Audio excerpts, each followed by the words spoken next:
G'day everybody, it's Peter from Supertech Electronics, and today we're going to remove a Toyota Yaris sound system.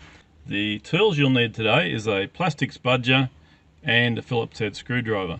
Alright, let's begin. First section we're going to remove is these two plastic sections that surround the controls. And we can get those out by starting the spudger system from the bottom. There we go. Peel it up slowly so as not to damage it, and that can just hang there. And we'll do the same to the other side.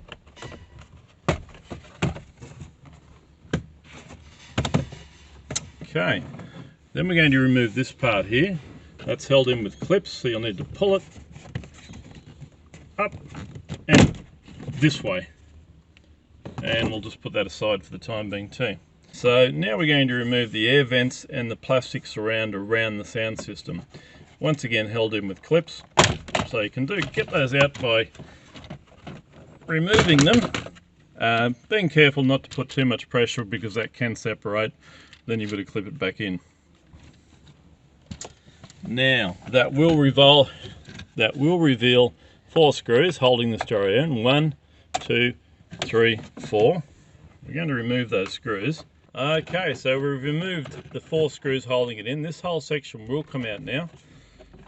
And on the back of it, we will have some electrical connections, which we'll need to remove. And it'll have a center pin we've got to press in. We might get a better angle from there. Press that in and pull it out. Press that one in and pull it out. Same with that one. And we've got one little aerial connection, and that unit is now ready to send to Supertech Electronics for repair.